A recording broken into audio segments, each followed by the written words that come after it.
Martin, here we are in my study for a change. Same background, books.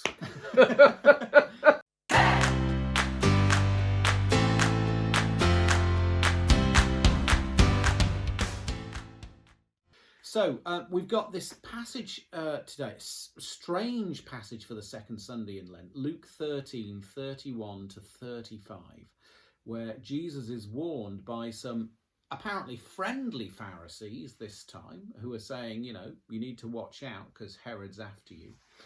And then you get a response from Jesus, which seems fairly enigmatic, including this kind of mournful reflection on Jerusalem and its incapacity and inability to be hospitable to the movement of the divine, whether that's through prophets or through himself. So what do you make of this passage, and what on earth's it doing in Lent 2? I can't answer that. I have no idea. I mean, I do wonder sometimes that the lectioneers, when they construct the lectionary, it puzzles me what's going through their minds. And this is one of those occasions when it really does puzzle me what's going through their minds. And you look at the commentators, and this is, I mean, it's a really interesting passage in a sense. Certainly, if you want to pick it apart as a piece of critical analysis, because of the way in which different parts have been juxtaposed. But it's kind of tricky to see what the message is. So I'll have a go. I'll have a go at it. Okay. It's so the best you can do. It's the best I can do, and sometimes my best is just, well, it's just not good enough, is it? But we'll see how we get on. All right. Okay. So let's see how we get on. So first of all, I mean, there's this interesting thing about the Pharisees warning Jesus about Herod, and I can't think of another example where the Pharisees are painted, as it were, the good guys here. Yeah. No, they're watching out for him. And you just have a sense of authenticity about it. There's something.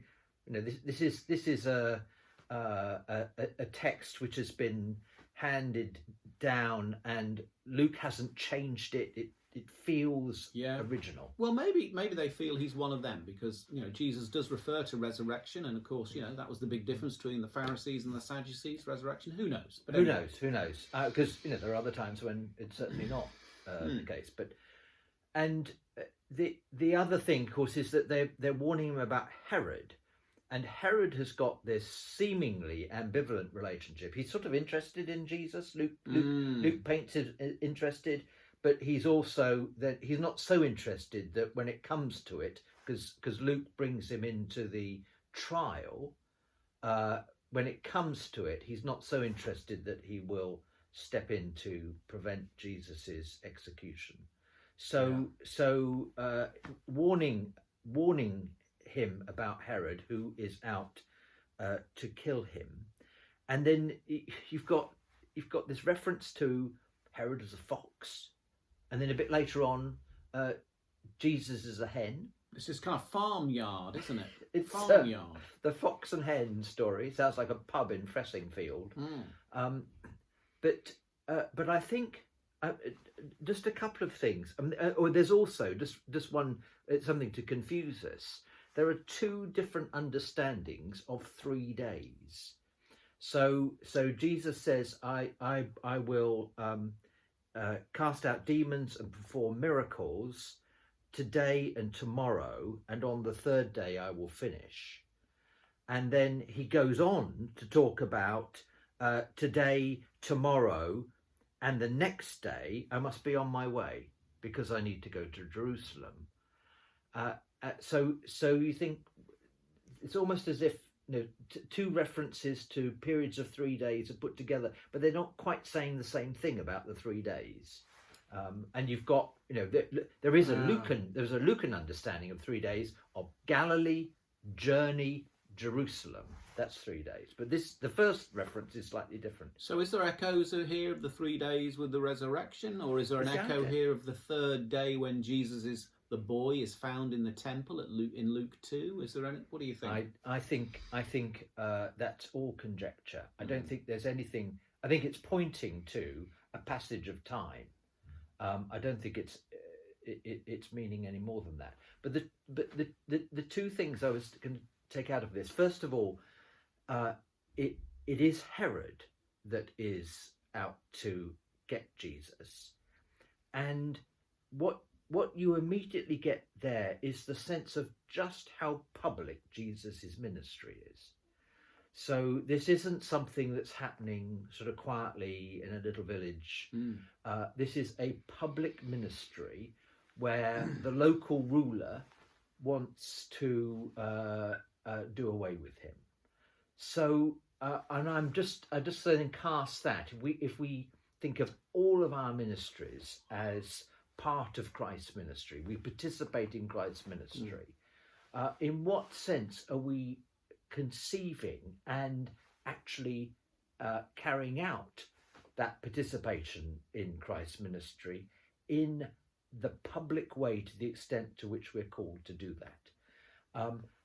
And then what you get, and this is where, you know, the appalling situation we continue to have in Ukraine.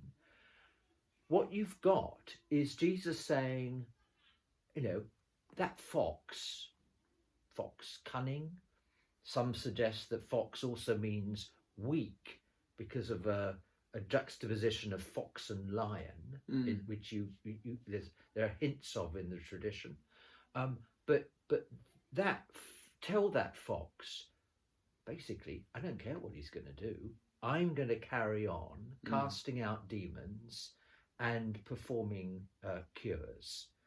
And there is, I mean, interestingly, there is something about that description which, again, commentators are quite keen to say, this sounds really authentic. This is Jesus saying this, not Luke saying Jesus said this.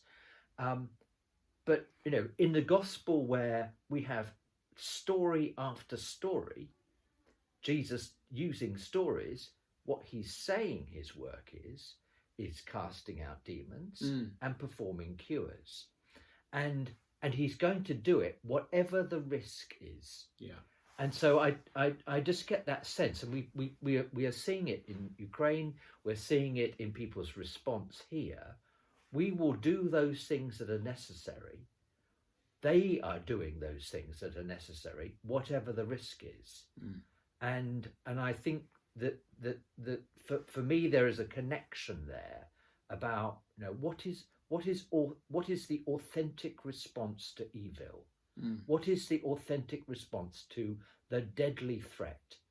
It is to do those things, to cast out demons and perform cures, regardless of what the danger is. So that's where I got to in that passage. I'm still not quite sure how it ties into the second Sunday of Lent, but so let me have a go at it then as well. So I'm assuming that we're looking at Lent from the lectionary point of view. This is when we turn towards the events that are going to happen in Jerusalem, and we're turning towards passion, cross, death, and resurrection. All of which is pointed to. Yeah, all of which is pointed to.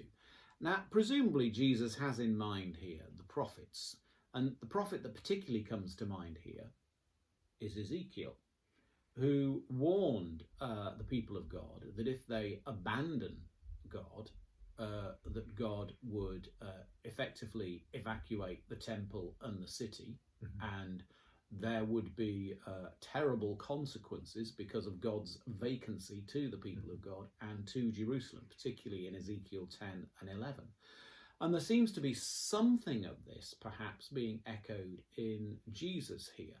And he talks about how he would have gathered the people like a hen gathers the chicks under her wing, but they're kind of like scattering around the farmyard and not being gathered. So they're doing exactly what Ezekiel warned the people of God not to do in Ezekiel 10 and 11. And this image of the mother hen, and we have images of mother hens in situations where there's fire, or being burnt to death, and then you find underneath the chicks have survived. So it's a very kind of powerful image of self-sacrifice that Jesus is coming up with.